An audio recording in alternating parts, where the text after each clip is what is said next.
Hi lovely people, it's Rachel and I'm here with a planner review and kind of flip through and first impressions.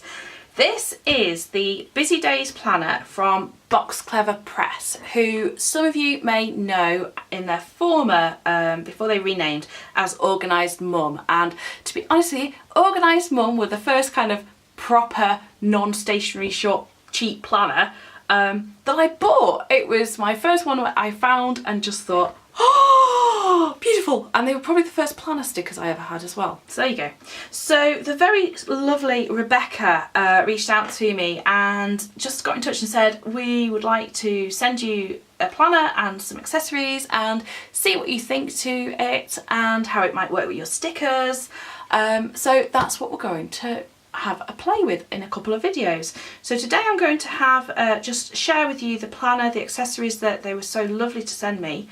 And then I will do another video in which I will show you how I've used the planner for a week and just some examples of how you can set up. So let's have a look at what we've got. So I'll talk about accessories to send later, but first impressions on this is that wow, it's a beast.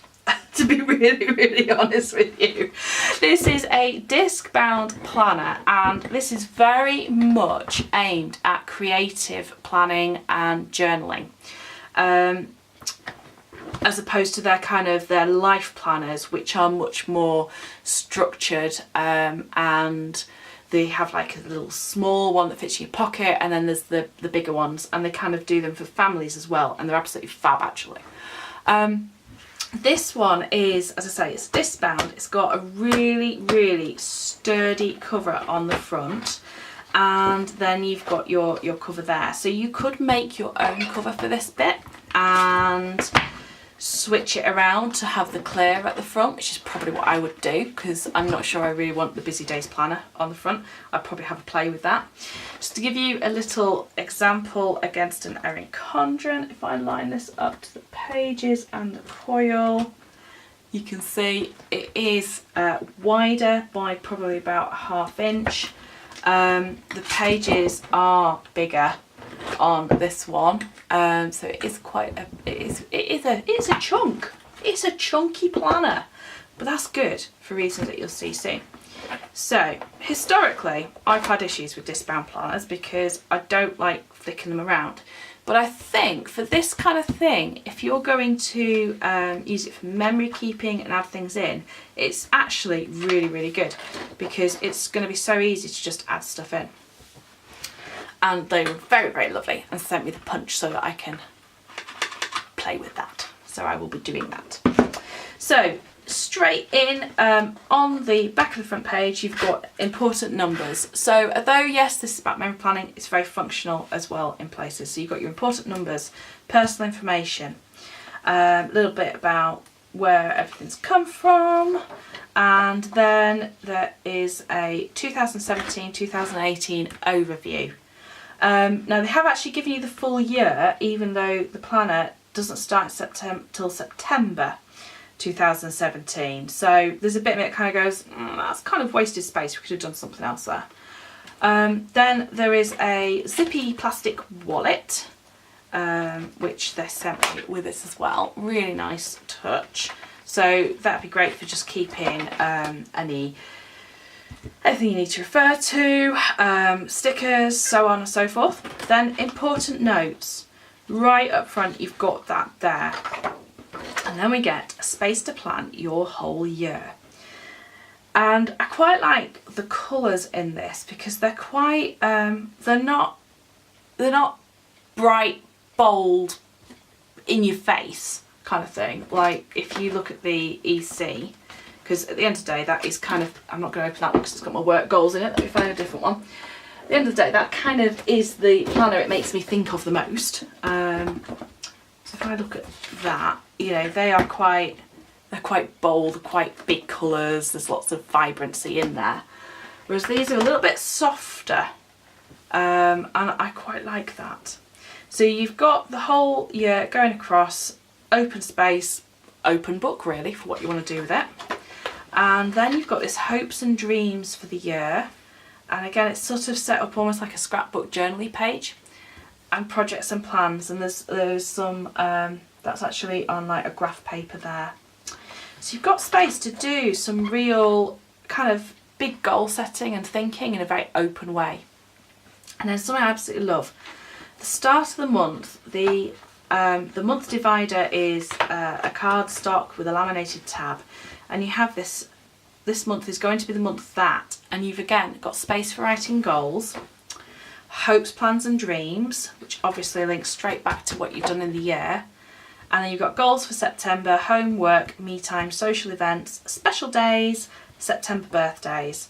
And I just think that is really lovely as a bit of a month overview, and also just making you, kind of helping you to focus. And I'm going to skip to the end now, because at the end of it you get this, that was the month that. So you've got a memory keeping kind of area, which I just really, really like that. So onto the monthly view. Really, they've used the whole spread, the whole area that they've got. Now, they've also done it so that you're never going to get this whole thing where days share a box, which drives me mad, quite frankly. And it's a UK company, so the week goes Monday to Sunday. Woohoo! Even though my head now thinks Sunday to Saturday on a monthly view because I've used it for so many years. I do appreciate that that goes Monday to Sunday. That's great. And you can see for September we've got this kind of harvesty type theme going on. So you've got a box per day, and the ends of the lines have got like little details as well. You've got all of your holidays marked in, showing which country they're for, if they're for specific countries. You've got a notes section. You've got quite a bit of blank space down here, which you could use for, again, any big things you want to remember, anything like that. And then the weekly layout, which I find really interesting, because I have not seen, I really haven't seen anything like this. So you've got lots of sort of space up here and here, and your days go across like this. So you've got Monday, Tuesday, Wednesday, Thursday, Friday, Saturday, Sunday, divided into 3. So you've got 3 boxes per day. Week number in there, we like that. And then a blank section down here. So it really is, it feels very open.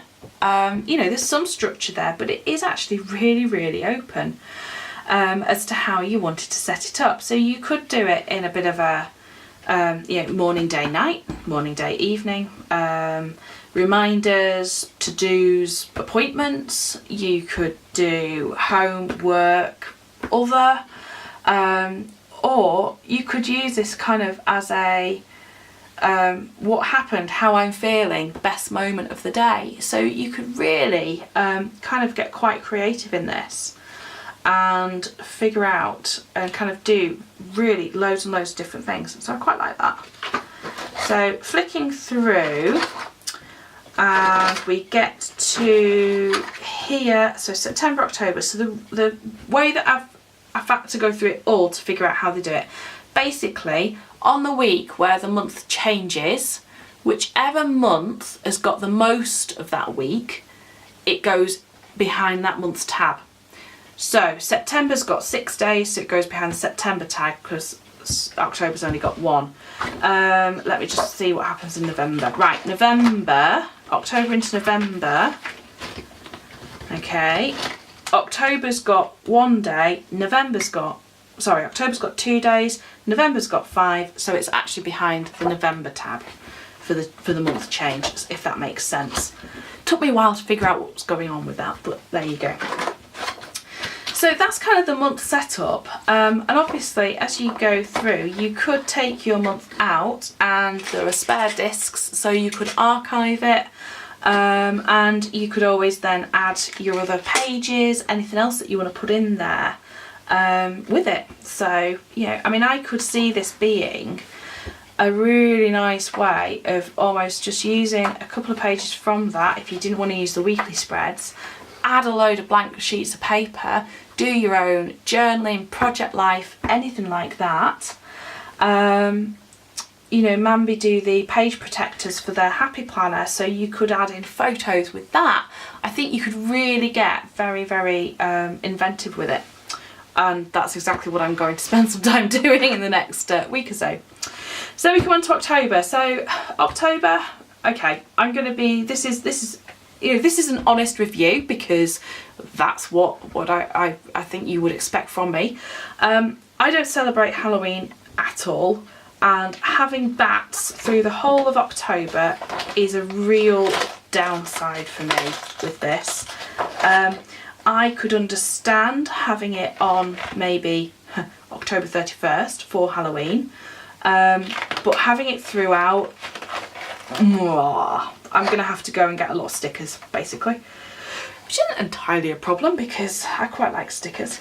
So yeah, so the design is quite specific in the month, and yeah, that is a little bit of a meh for myself personally. I know there are going to be people who are like, Halloween all month, yay! And that's fine, that's fine. You do you. As ever, I do keep quoting Grace from Miss Paper Lover. But again, you've got the hopes, plans and dreams, which I really like. Your goals, special days, birthdays. This was the month that, and then into November. So November's got these, and they're like fireworks type fairs. Slight different layout on that. Colours are nice. I like the font for November there. I love the brush lettering. Every month has got a different font set, which also can be a bit, it can feel a little bit all over the place. But actually I think if you think of the month in a block, it works very well. December, and we get stars and a few snowflakes. Love that font there, absolutely gorgeous. And then into January 2018. Before that though, we get, so we got, that was the month, and we get another important note, and we get 2017, my year, the year I learned, achieved, created, visited, enjoyed and changed. So you kind of got some prompts for journaling there, which I think is really lovely, really nice. I like that a lot. So January, still snowflakes and blue, and we get into this.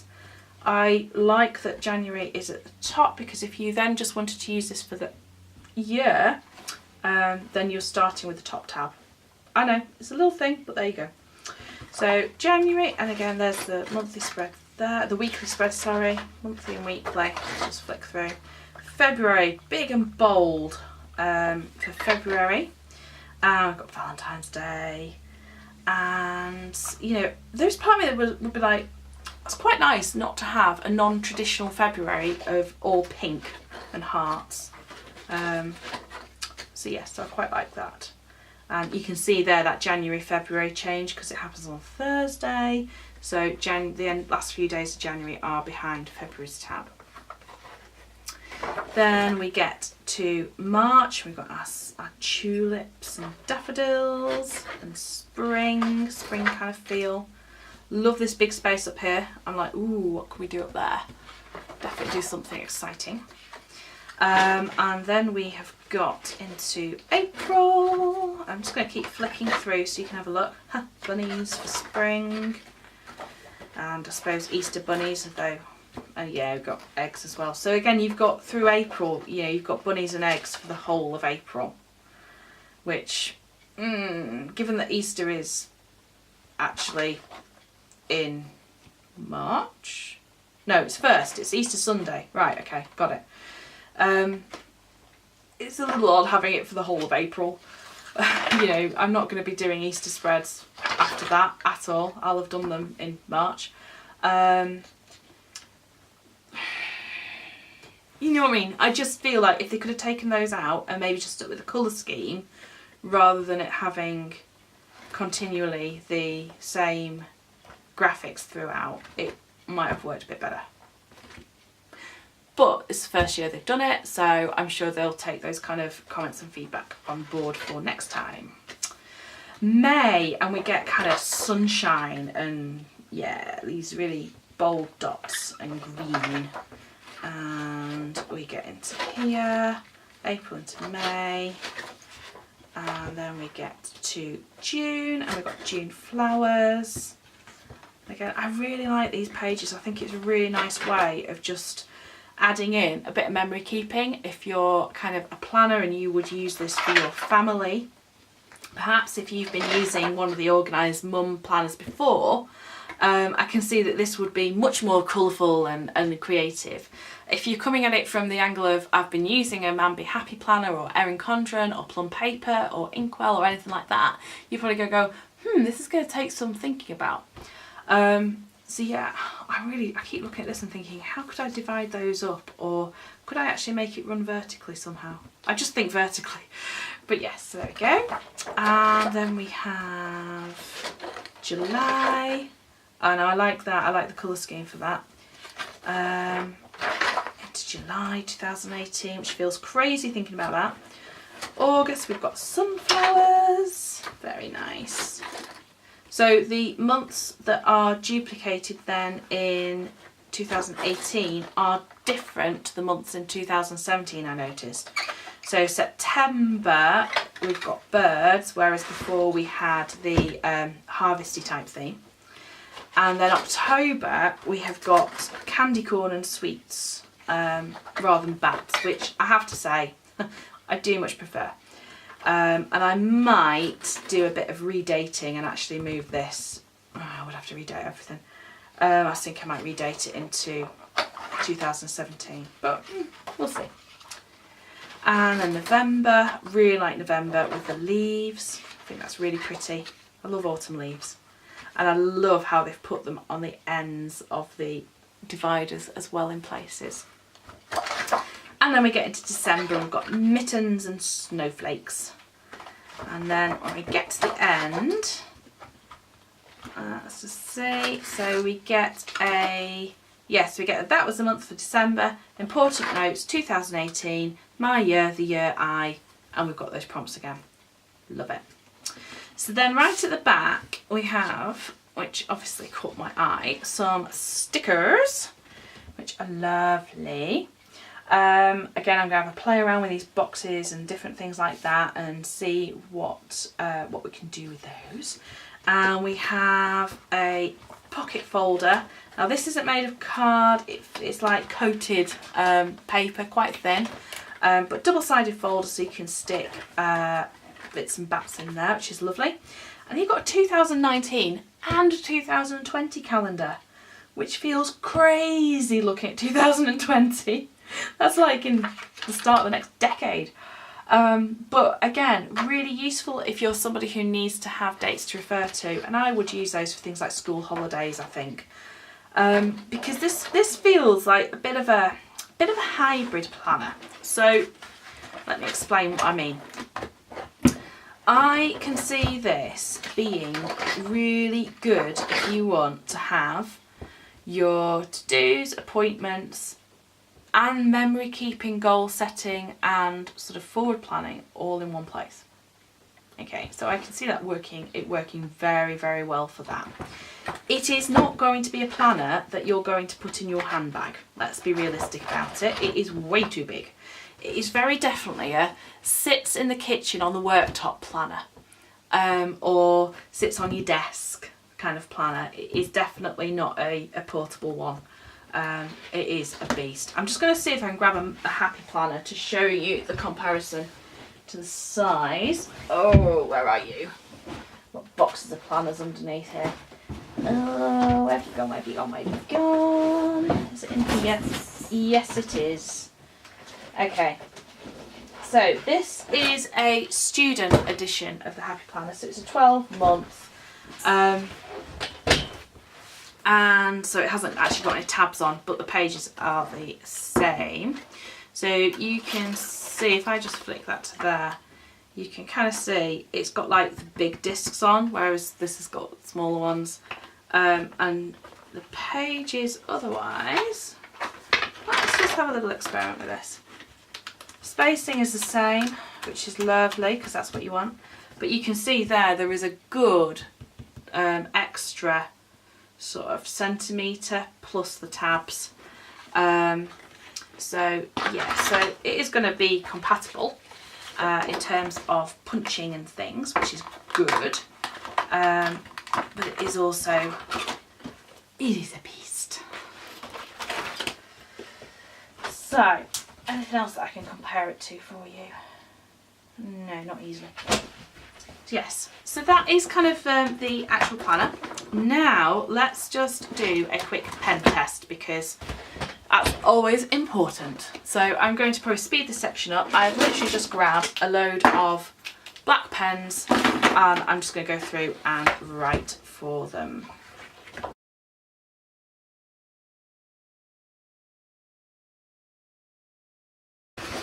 Okay, so I just chose the back page to do this with, and you see my Papermate Flare ran out, so I grabbed the next darkest colour because I really wanted to do black to see what happened.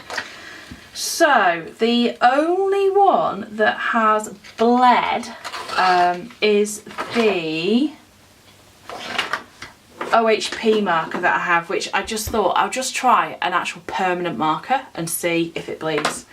The Tombow hasn't, the Unipin Fine Liner hasn't, which surprised me because that's another permanent one. And other than that, I can make out the Inkjoy gel, just very, very slightly. None of them have really dug into the paper. Yeah, that's some good paper, that. I'm quite impressed by that. So there you go. So technical test there of paper testing. So in terms of the accessories that I have also received, thank you Boxclever Press, I've got the big punch, isn't that a beast of a thing, some spare discs, and I've also got some washi tape, which you can see the different patterns there, so we'll have a play with that. And they do like a couple of sets that you can get, and I will leave all the links down below and information on that. I think if you purchase like a bundle, then you save so much money, which is really good. So I'm going to go and spend some time now in the next week or so using this, having a play with it, seeing what layouts I would do in it, see how stickers work in it, and I will post another video up when I've finished doing that. So hope you enjoyed that, hope it's been useful, and yeah, yay for a UK planner, that's what I say. Take care lovely people, bye for now.